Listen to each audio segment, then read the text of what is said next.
Welcome to this podcast called Curious About Recovery. I am Kirsten Honeyball. I am your host. And in this podcast, I'll be diving deep into eating disorders, which are complex and challenging to navigate.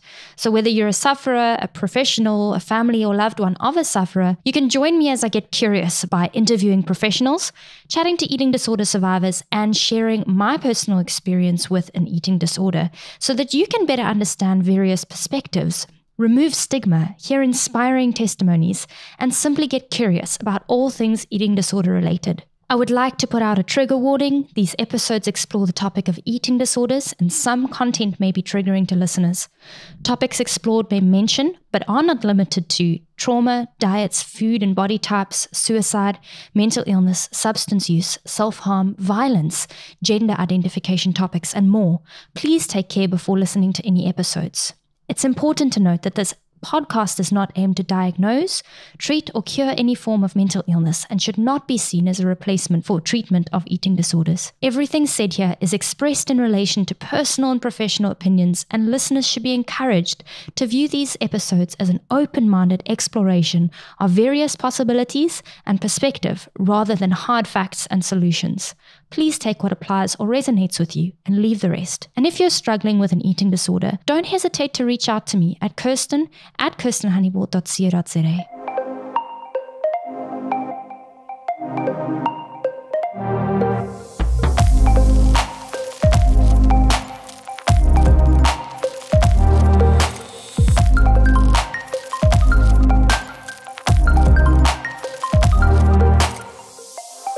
Today on this podcast episode, we have the beautiful Francesca Rose. She is a eating disorder recovery coach based in South Africa. She helps individuals in their journey by weaving in embodiment-led coaching, sacred plant medicine wisdom, and somatic-based practices. She helps people explore how both the body and psychedelics are tools, resources, allies, and catalysts in eating disorder and disordered eating recovery. When working with her, you can move into a space of unifying your body, heart, and mind for holistic, long-term recovery that is aligned with a deeper sense of purpose, belonging, and worth. She believes that each person has their own unique recovery path and has their own medicine to share with the world. So it's really lovely to have her here on the show with us today because I think she brings an incredibly unique perspective to the idea of eating disorder recovery. I mean, you've probably heard of the more common modalities, DBT, you've heard of, maybe even heard of somatic practices and all of that stuff. But one of the really interesting elements that she brings to the table is this idea of incorporating plant medicine in her work with her clients. And there's a lot of, controversy around this topic because a lot of people aren't necessarily aware of its actual benefits and how it can help you. And a lot of people have stigma attached to this idea of plant medicine and the process. And, because it's definitely framed in a very negative sense in the world at the moment. But as she says, she believes each person has a unique recovery path and has their own medicine to share with the world. And so if you really resonate with plant medicine being an effective thing that helps you find lasting freedom from an eating disorder, then heck, this is the person to come to, and she has the knowledge and the experience to share that with you. So really just hoping for her to help us understand it a little bit better today and just talk a little bit about herself. So yeah, thank you so much for being on this show. I would love to get to know a little bit more about the work that you do and why you chose to work in this specific niche and area specifically in your career. Thank you for that introduction, and thank you for having me on your podcast.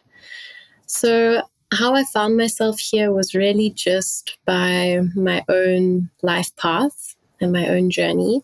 I have been walking the eating disorder recovery path for many, many years, probably going back to about 2007. And I went through many different kinds of treatments, lots of different traditional treatment, inpatient, various therapies. Certainly received a lot of support and improvement. However, it felt like there was still this lingering voice. And I think for many people who have experienced an eating disorder, they probably really get and understand just how tough that voice can be and how pervasive these thought processes can be. And I was feeling on a mission. There was a sense of like, if I die with this eating disorder, if I die not having overcome this, then I'll feel quite upset.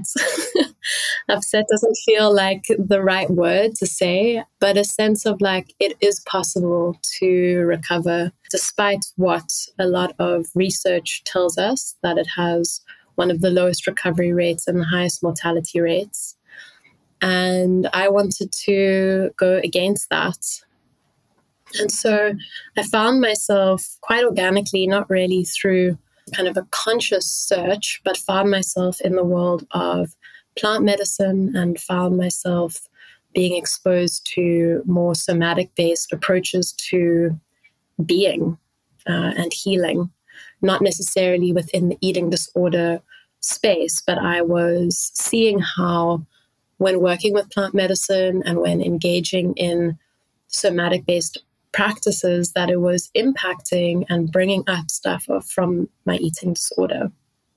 And so I was feeling the impact of this work, how on the one hand, with a somatic-based approach, we are moving from the bottom up. We are looking at the nervous system, and we are actually making contact with the body in ways that I had never contacted before. A lot of my treatment beforehand was talk therapy and kind of in that safe space of from like the neck up or from the head up. And everything below that, my entire body was not really incorporated into the picture. And so I still found it so challenging to be with and in my body. And so it was with these embodiment processes and learning how to be present with my body that I found this missing link, that the body itself can be a resource for my own recovery and has the capacity to be resourced, to be developed in a way that I can work with it in challenging situations rather than going outside of myself, like using food or, over exercising, say, using my body as a way to try and mitigate these challenging waves and ebbs and flows of life that I just felt I didn't have the capacity to hold for myself. And the plant medicine came in also pretty organically, a number of years also into my recovery. This was a way for me to touch in on very deep unconscious layers of my being that were directing my entire life without me knowing. So it's often how these past traumas and these very deep unconscious internalized beliefs and thought patterns that direct and lead our lives without us even realizing. So we end up repeating similar patterns and behaviors and unsure why we keep repeating the same stuff and coming up against the same, issues and conflicts. So with the support of these medicines, which I consider for me teachers and guides and supporters and allies, was able to really shine light on all the parts of myself that have been repressed or forgotten or ignored. But also beyond that, because I started to feel this alliance with these medicines and seeing them as teachers, they are beings. They have consciousness. They are here on this planet as plants and as fungi to support our awakening. They have that potential as medicine. And I found that in the process of showing up to these teachers, like how I would show up to any kind of human teacher who I respect, there was a sense that I was also showing up for myself in a very deep way. I started to learn about being in right relationship and experiencing like a secure, loving attachment through these plants, and was able to start to extend that out into my waking real life. So the path has been organic. The path has been unexpected. It's been creative and unique to me. And I share the energy that's of who I am with people who I work with, and really trust that what I offer and the path that I've walked resonates with, a specific group of people who want to come to understand what it means to heal from an embodied way with the wisdom of plant medicine as it works for them. And sometimes that wisdom comes in just through our sharing, but sometimes I'm supporting people in preparation for a ceremony or helping them integrate a journey or supporting them through a microdosing practice. And then in sessions together, we're learning about the nervous system. We are making contact with the body. Yeah, I really feel like what I'm offering and what I'm sharing to others is an approach that I wish that I had in the earlier phases of my recovery. And I also understand that the reason I didn't have this in my recovery was probably because I wasn't ready. So also honoring this whole long process of what it takes to be in recovery. It's really beautiful to hear you speak about the process that you've been through and how you got to where you are. And what really comes up for me while you're speaking are two things. The first one is this idea that you need to be ready to be in the stage of recovery in the process. You need to actually be aware of what you're doing. You need to be guided through what you're doing. And something like plant medicine, which has so much controversy, and for those who are listening and don't necessarily understand what plant medicine is, we talk about everything from the medicinal mushrooms you can get off of the shelf at any health store to psychedelics, to microdosing, to going through ceremonial processes and everything, and just how this holistically incorporates into your ability to better understand yourself and move past the fears and the beliefs and the patterns that are keeping you stuck. And, when I've done a little bit of reading about this idea of plant medicine, it speaks a lot about how there are some fears or some places where we can't access with the conscious mind, and no matter how much we sit and we talk about it, and we can do hypnosis and we can do psychotherapy and we can utilize skills in our day-to-day basis, but there's so much going on a deep subconscious level that we're not actually aware of.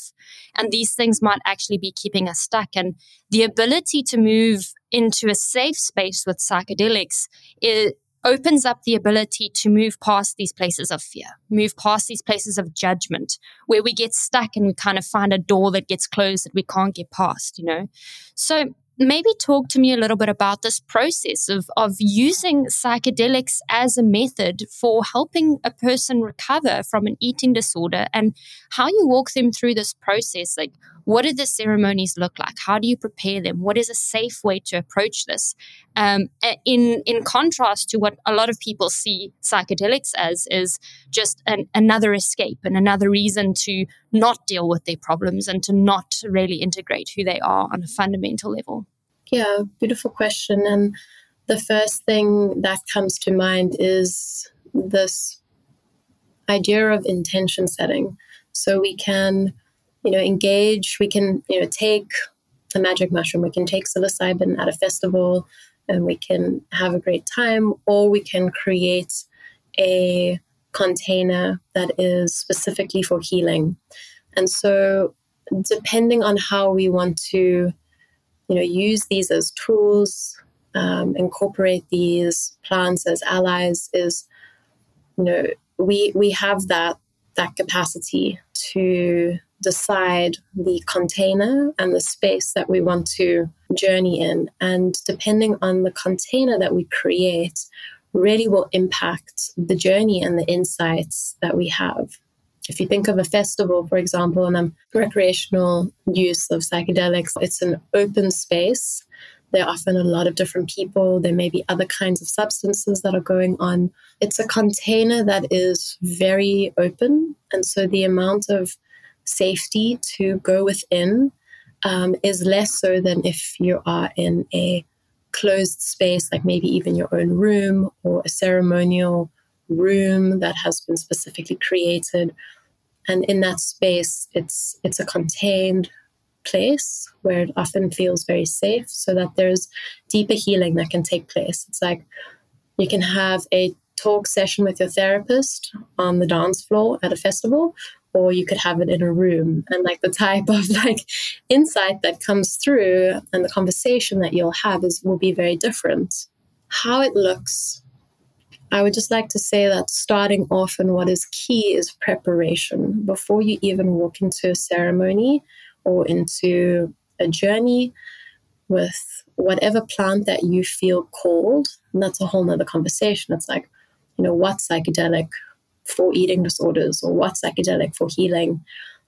And really that speaks to, what are you feeling that resonant call towards?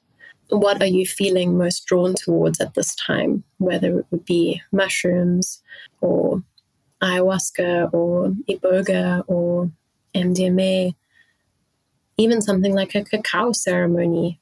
There's so many different plants that we can work with, and each one has their own energy. Each one has like their own personality, so to speak, and their own way of working with each individual. Even though each journey will be different, they all have their own unique personality and their own ways of sharing information.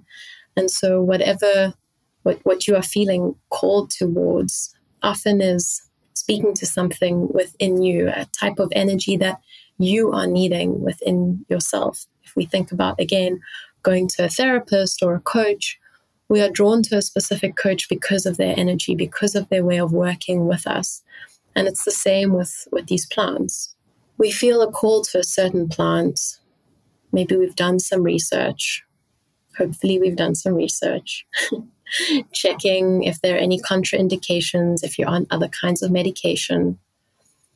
Also looking if there's a specific kind of diet that is required. And again, for eating disorders, this is like a conversation that I really enjoy to have, because sometimes it's better to forego the specific diet that's required before a ceremony and rather focus on your own well-being and healing, which may mean just to keep up with the food that you're eating, because sometimes these diets can be a bit restrictive and can be triggering and can put you into some kind of a little bit of a spiral. It's happened to me, and so I speak to it because it's very important to be honest with where you are in your recovery. If going on a specific diet for 2 weeks or so, or a week, may impact your recovery. And we have to choose our highest well-being in that moment. And sometimes a protocol is not the way to go.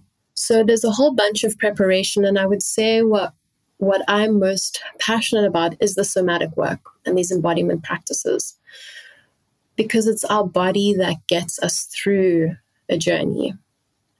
Oftentimes in journeys, there is a heightened sensitivity. There's a lot of energy that's going on. Everything is just a lot more intense on a sensory level. And we're going and looking at some deep material. And so it's the body, it's the breath that helps us move through some of these challenging waves.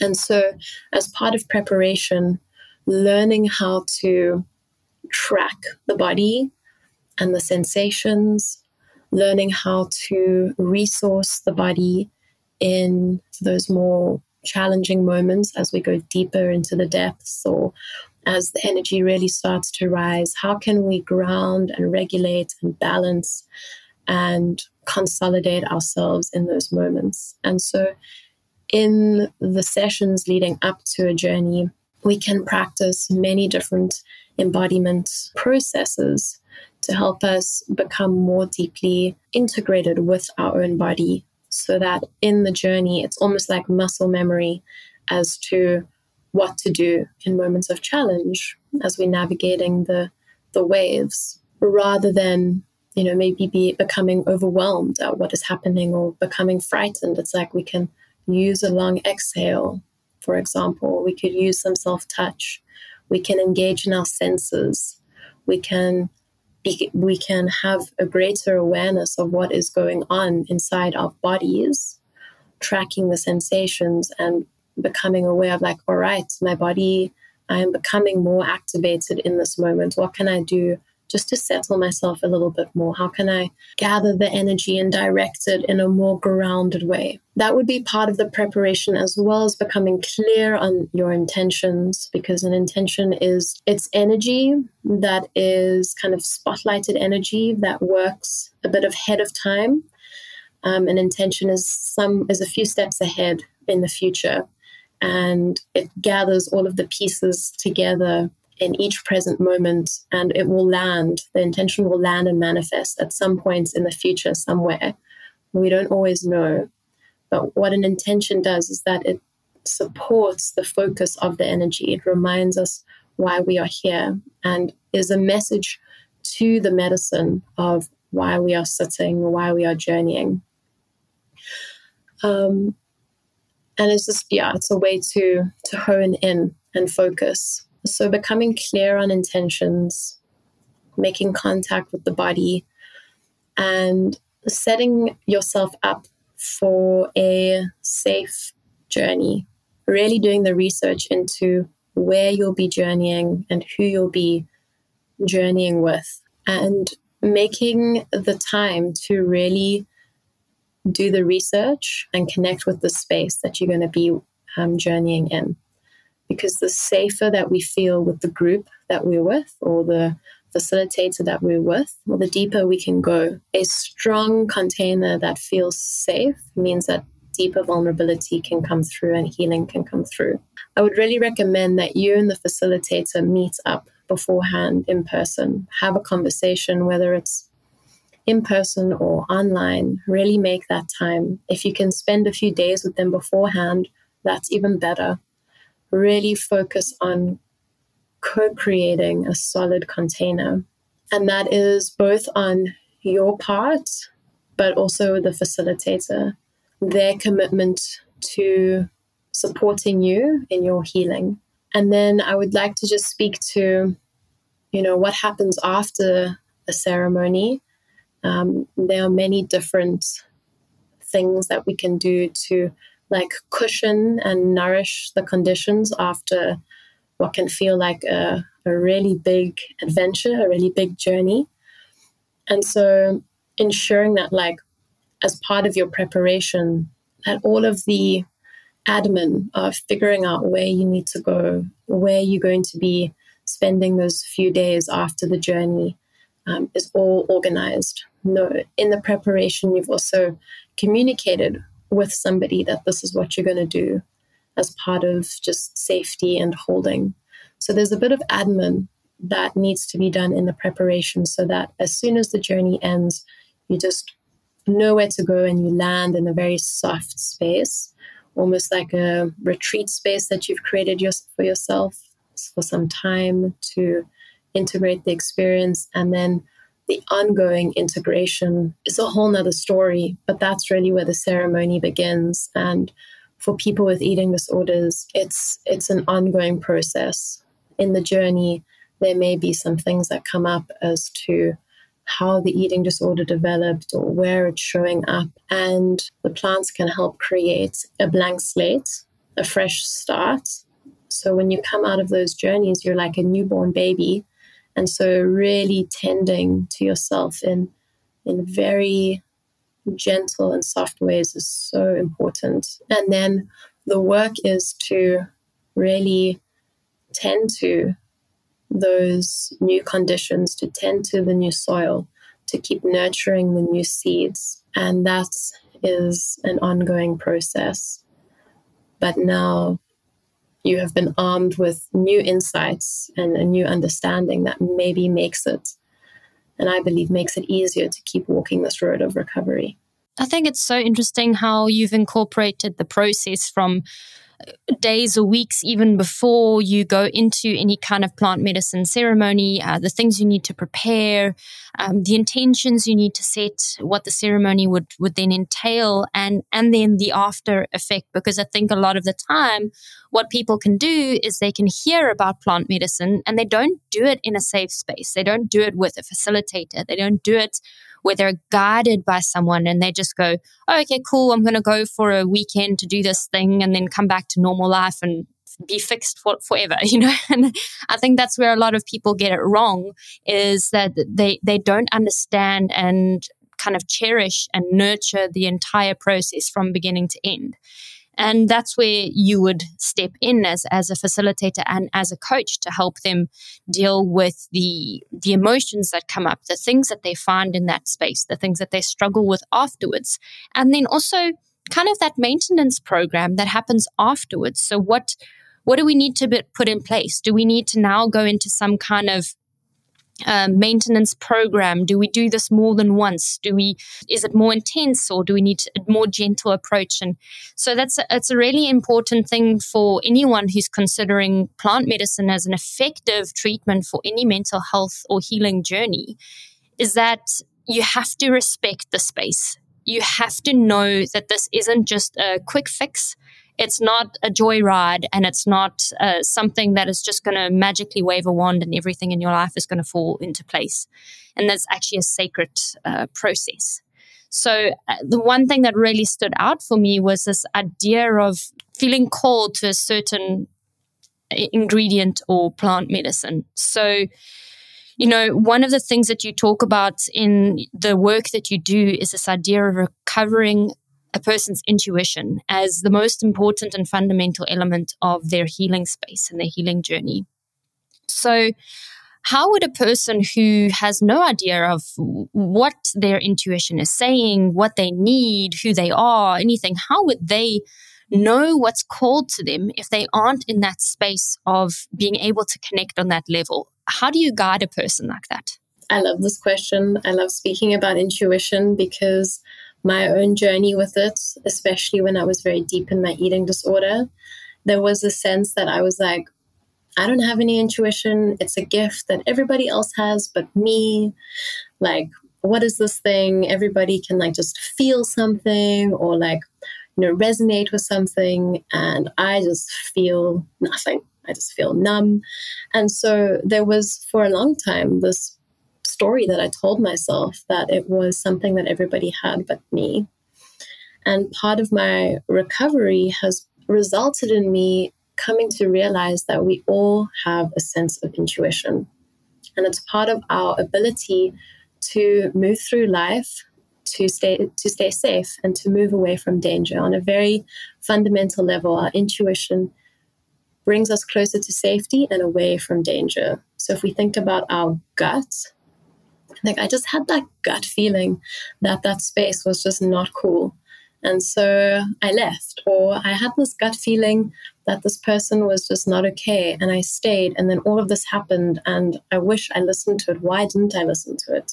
That is our intuition speaking. Our intuition is when our hair stands up on our arms or behind our neck. Our intuition is when we feel our heart race as we see another person. And there's this, I feel like I know this person. Or intuition is, we see a course or a program or a training, or even we meet somebody and there's a sense of I don't know why, I just feel like I need to learn about this thing, or I need to pick up this book, or I need to reach out to this person and I need to have a session with them. Or it's I feel called to Guatemala. I don't know why, and I'm just going to go. It's all of these things speak to a sense of knowing, but the cognitive brain cannot really make sense of it. And it's only once you're in it do you kind of really know why you're there. It's the same thing with medicine of getting all these signs and feeling called to ayahuasca. I'm not exactly sure, but it feels like I'm just getting pushed in towards this stream, and I just need to go down this river and see what's there. Eating disorders are a response to something that was challenging that happened. It's a set of behaviors that stem from a place where we felt we needed to protect ourselves, and the only thing that we could do in that moment was learning how to work with food and the body to protect ourselves and stay safe. For whatever reason, my expression of my authenticity and who I am in the world was not received in the way that I wanted it to be received. So there's a sense that I then had to shift who I am in order to still stay in connection with my family or the people around me. So there was this modification of my expression and a shift in how I moved through the world that didn't really feel authentic to me, but at least it was accepted. This then results in a disconnection from my intuition, because if I listen to what I truly want or what is coming from deep within me, it is unsafe, because that original wounding was that my expression and my needs and wants are not received. So an eating disorder does represent this disconnection from the intuition, because it is unsafe to listen and be guided by this from this deeper place. There is a fear that if I move from that place, from that deep place of intuition, that I won't be accepted, that my unique expression will not be accepted. And so when we go into the space of recovery, we're actually learning how to trust this deeper sense, regardless of where it takes us, regardless of how it looks and how it will be received by others. So it's this reclamation of my authentic truth and my authentic expression and movement through the world. And with that, there is also an ability to now more accurately perceive what I am drawn towards, what feels safe, and also what is dangerous, and what I want to actually stay away from, and set boundaries. The boundaries is also like a listening to what doesn't feel right for me and creating that, versus an eating disorder where there's often a lack of boundaries and an inability to communicate what we want and what we need and what we don't want and what we don't need. And then also a big part of the intuition is, because it doesn't work from the cognitive mind, it requires trust, because it's actually moving from a place of not knowing. It's moving from a place of surrender. And the eating disorder doesn't like that. The eating disorder likes to know what everything is at every single time of the day, or however it's manifesting for each individual. But there's a high level of management and wanting just to stay on top of things and knowing and just managing and controlling. And with intuition, it's like, I'm just going to be led by this feeling, and I don't actually know exactly how it's going to be manifesting and where it's going to take me. The recovery process and tapping into our intuition reminds us that, like, we've never had control. The illusion the eating disorder gives is that we do have control and that things can like stay ordered and permanent. But that illusion is shattered when we step into recovery and have this wider awareness that it's always changing and it's always impermanent and it's always groundless in a sense. And this is also what plant medicine teaches us, that it's all impermanent. And it's just how we hold ourselves through these ever-changing tides, rather than trying to just hold on to the shore and try to keep everything the same, which is what the eating disorder does. Recovery asks us to go down the middle of the river and to trust and surrender. Intuition, as scary as it can be, to move with it and to really allow it, is huge. And then I would also just like to say that when we think about the gut, there's a lot of healing that will come from eating disorders. When we start to eat in a healthy way, we start to rebuild and repair the gut, on a very physical level. And if I think about like the semi-permeable membrane of the gut, which allows certain things to come in and out and is very clear on what comes in and out. This is what recovery is also about, is learning what can come in and what can come out.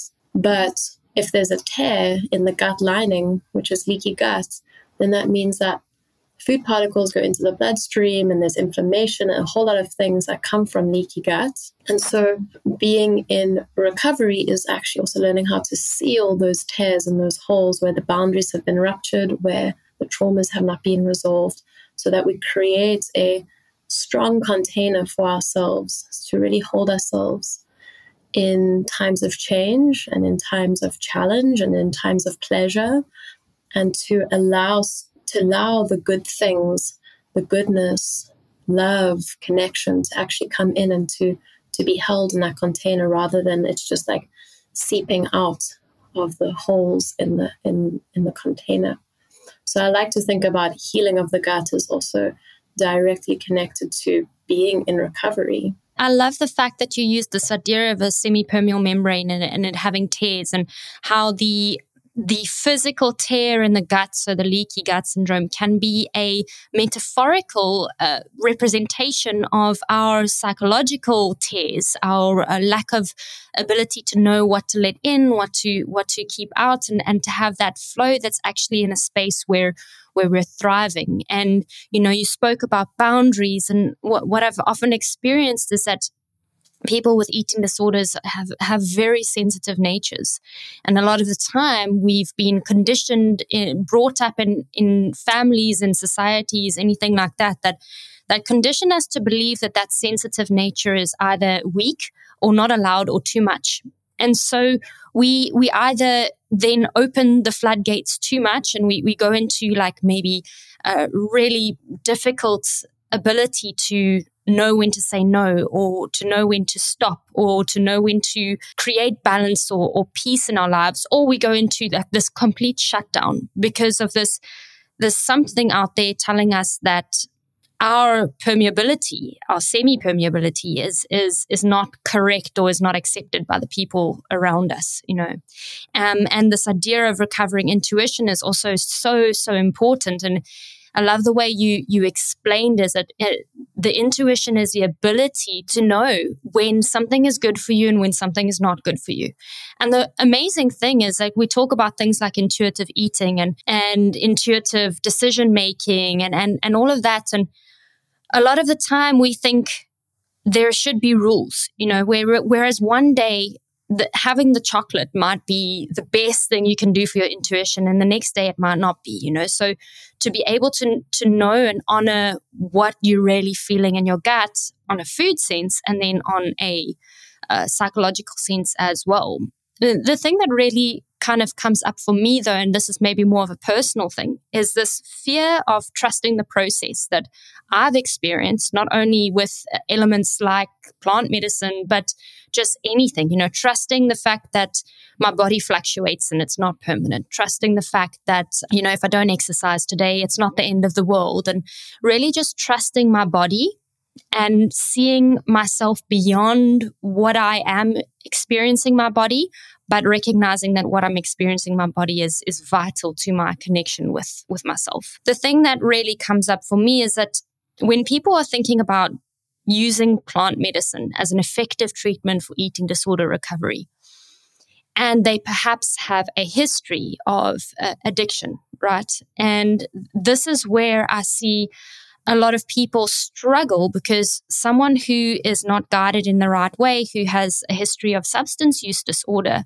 can then maybe not necessarily do this process for the right reasons. Maybe their intentions are skewed, or maybe it's not actually the best thing that they could be doing for themselves. And how would a person who is maybe in recovery from substance use disorder be able to still integrate plant medicine into their lives? Or is that just not a good idea at all? Yeah, it's a very challenging question that you pose, and certainly, unique to each individual. What's coming up for me is like, what is the support structure that this person has around them to help them move through a journey and to integrate it and prepare for it? What is the resources that the person has? What is the container that the person is sitting in this moment? Because what they'll be going through could be some very deep material. And to have a sounding board and a support system to help them clarify their reasons, to help them understand the depth of this work and the responsibility that it takes to undergo a journey like this, and the responsibility that is required to then integrate afterwards. To have that kind of information offered is important. At the end of the day, people will end up walking the path that they need to walk. And so, yeah, sometimes we end up doing a journey at a point where maybe it wasn't the right decision. And then we're in the journey and we realize, wow, like this actually wasn't a good time for me. And now I understand the reason why I felt driven towards that, why there was this desire. And I come to understand my desires and my reasons for doing things and my impulsions and my kind of knee-jerk reactions. And maybe there's a sense of realizing, wow, I just ended up wanting to do this journey because I just felt like I needed a cure. I needed something just to help me. But I'm now realizing in the middle of this journey that it's actually me who carries me through recovery, and there's nothing outside of myself that will cure me. Sure, there can be catalysts. Sure, there can be supports. But ultimately, it is me and my internal journey. And so that can sometimes be a huge realization for people if they end up doing a journey for quote unquote the wrong reasons. I think there's always a reason if we end up doing a journey. There's something to be learned. And sometimes it's those shadow sides of like, I just want the world to fix me. So I think what's important is establishing a strong sounding board of support. Depending on where a person is physically, like certain medicines are very intense on the body, and it's not recommended for people. If there's a history of certain mental conditions, as well as if there's certain kinds of medication, there's also big no-nos there, or just really strong considerations before just walking in or deciding. So there is definitely harm reduction, education that must be done so that there is safety. And when there's safety, there's healing. I love the word you use, catalyst, and you use it in your profile as well on your website. Is this idea that it's when you come to incorporate plant medicine in your journey, plant medicine is not the answer. Plant medicine is something that might be able to help facilitate the realization that your inner self and your inner journey is the answer, and to be able to open you up to that idea of, I don't need something outside of myself. I don't need people, places, things, drugs, substance, food, whatever. I need that intuitive connection with myself. And when I can really step into that as the answer for my healing, then I will be in a space where I can experience lasting recovery from an eating disorder. There's a couple of things that really struck my fancy on your website, and I could probably talk to you for hours about this all. But two things is the two books that you have on offer, one called Eat with the Moon and the other one called One Way Ticket to the Soul. I'd love to know a little bit more about these books and kind of what they offer and what they talk about. Yeah, Eat with the Moon was inspired by my journey in about 2015, 16, 17, 18 of coming off the contraceptive pill, which is very closely linked to my eating disorder recovery.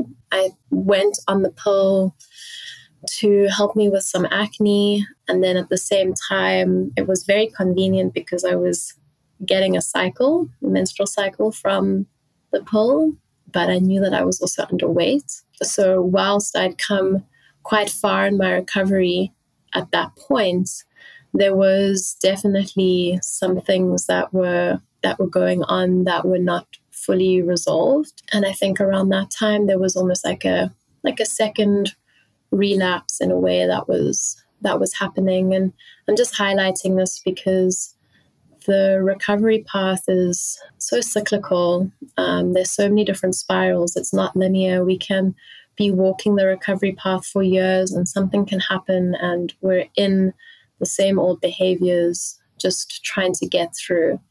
And so just wanting to normalize that, like, even if you've been walking this path for a long time, relapses, quote unquote, little setbacks and step backs are expected. And just to normalize that it's not you're either in an eating disorder or you've recovered. There's a whole amount of gray area that comes with being in recovery, whether it's an eating disorder or substance use. And just to say that, like, holding that can be a huge relief for people, because I think there's a lot of judgment that can happen in those moments of relapse, in those moments of struggle. So yeah, I came off the pill and then went on a whole journey of like another layer of my recovery, where I then started writing this book in about 2017, and it was just my journey of finding a balance with my hormones and ultimately a balance with my body, and also looking at how the skin is also a representation of how I feel about myself on the inside, which was so directly connected to the eating disorder as well, of like just not wanting to be seen. And there's also a big section on aligning our cycles with the moon cycle and connecting to nature as a healing modality. So Eat with the Moon is quite specifically related for like hormonal balancing and reconnecting with the body. And there are also some recipes in there. One Way Ticket to the Soul, I wrote whilst I was overseas in Central America. I was there for, again, another layer of healing. There were aspects of my eating disorder that I wanted to let go. This book includes journaling questions for people in recovery, tips on how to heal your relationship with food, and also speaks to this idea of traveling, both like the act of physically traveling, which has been a big part of my healing journey, is just being able to like break the routine and break the pattern, but also how the recovery path in and of itself is an adventure, is a journey of traveling from one known place to an unknown place. Both of these books, they represent different stages of my recovery, different chapters. I enjoy the process of writing, and I find that they support like a culmination of a chapter within my life that I then love to share with others. So it certainly won't be the last book that I write, because there are many more chapters to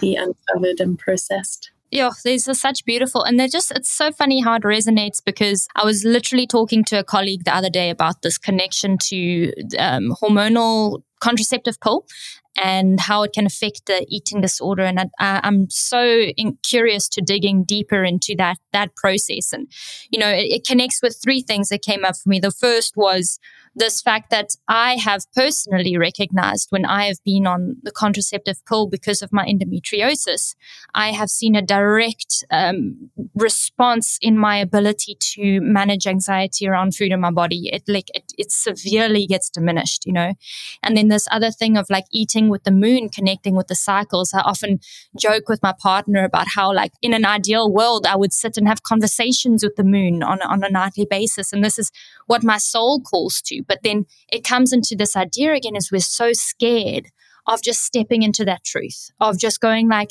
it's really okay for me to decide tonight that I want to go sit under the moon and have a conversation with it. And that's not weird, so it's really beautiful how you're talking about like removing these conditionings around ourselves, removing these fears, and going into a place where we don't only recognize cycles as an inevitable part of the human process, but when we start to honor them and work with them instead of judge them, because we tend to, as a society, we tend to judge the menstrual cycle. We tend to try and stop it.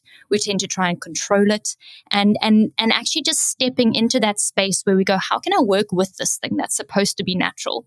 And the thing you said about the skin as well. I mean, I've had this thing where I have a skin picking obsession, where I'll like find something on my skin and I'll just like go at it. And I currently have, and then maybe this is a bit of overshare, but I currently have a cyst on my arm, and I've been like hacking away at it daily. And every single time I'm like, how am I treating this beautiful organ? How am I connecting with this? Right now, all I'm doing is I'm picking at it and I'm not letting it heal.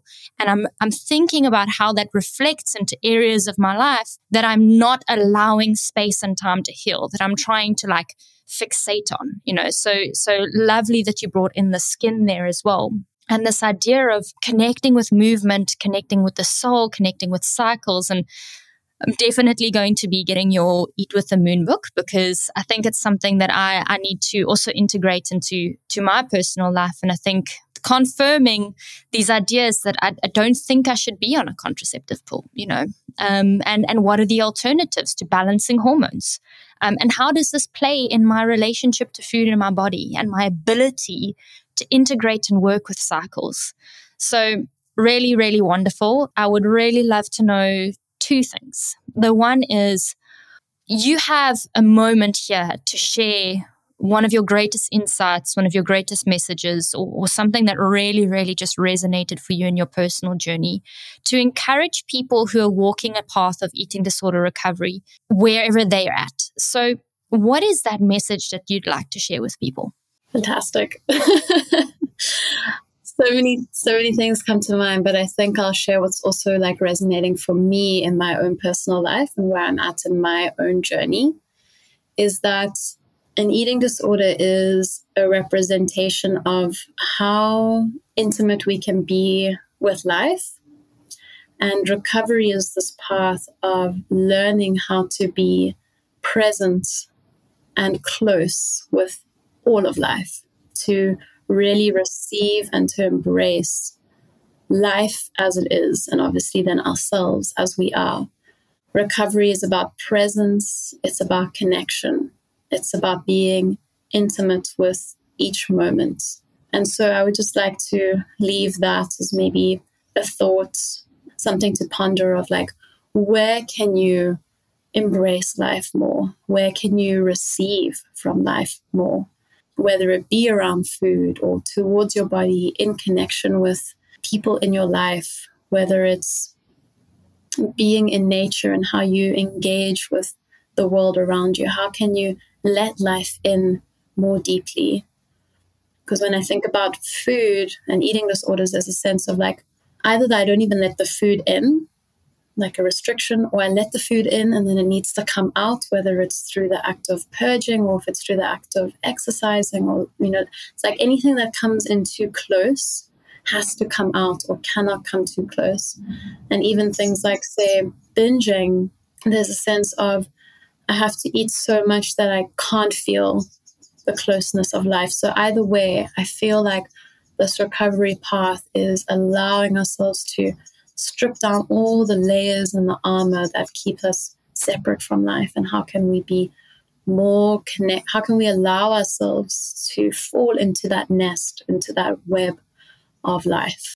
What does someone do when that intimacy is either diminished, ridiculed, not received? Like, how does a person integrate intimacy and presence into their life when the people around them are saying it's too much?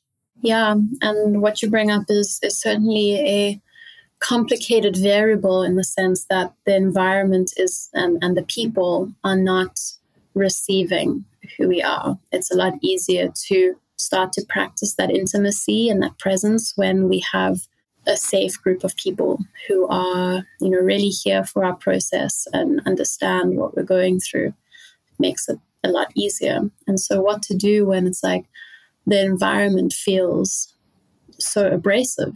And I would say to that, how to start finding a connection towards life is to start to make contact with the body, to notice when there is a shutdown, to notice when there's a desire to run away, when there's a moment of wanting to push that moment away, to numb it away or repress it, to start noticing the patterns of pushing life away and noticing how the body moves through the world.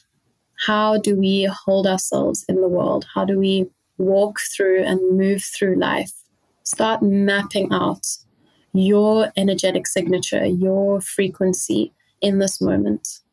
And how can you bring some compassion rather than judgment to those responses? These responses and these food and body behaviors developed from somewhere out of a specific reason to protect. And let's start to map out, when are some of these behaviors and these adaptations and these strategies, when do they come up? Are they necessary in this moment?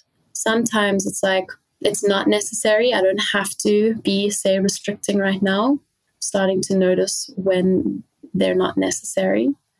And if we choose to engage with them, also bringing even like a mindfulness, like using it as a moment to observe, using as a moment to like meditate as you're going through this process of over-exercising, like really be with the experience, like get close, be intimate with life in that moment, however you're engaging with it, as a way to create a wider perspective. And through that wider perspective, we then start to have the opportunity to actually start to fill the holes in that container, to fill ourselves up from the inside out.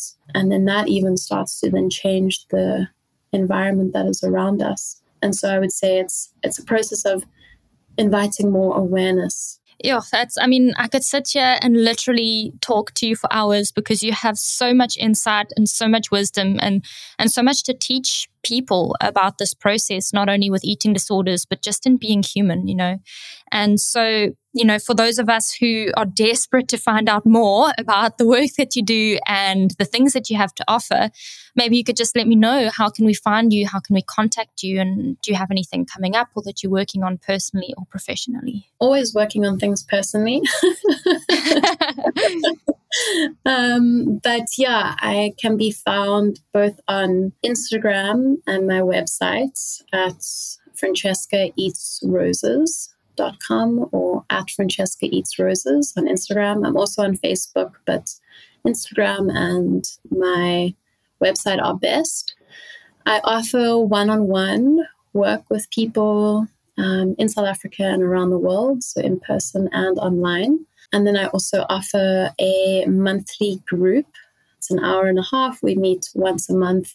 It's kind of like a sharing circle, an integration circle. And then I'm also in the process of creating a online program. It's a microdosing program for embodied dietary transformation. So if you're interested in cultivating your microdosing practice or deepening into your microdosing practice as a way to support you in your eating disorder recovery, again, from this embodied somatic perspective, that program will be coming out probably in a few months. And that is all for now. Awesome. So those who are listening at the moment, today is the 27th of April, 2022.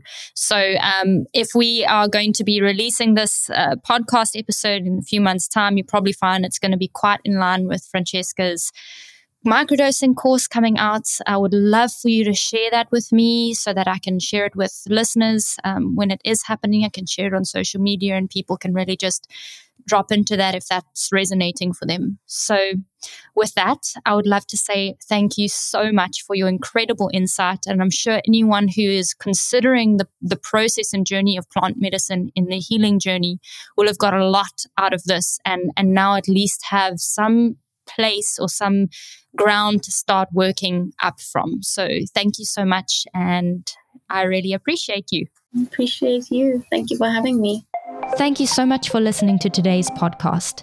If you have liked it, share it with people who you think might benefit from listening to it as well. Don't forget to go to my Instagram page called @CuriousAboutRecovery to find out about upcoming episodes or to browse the episodes of the past.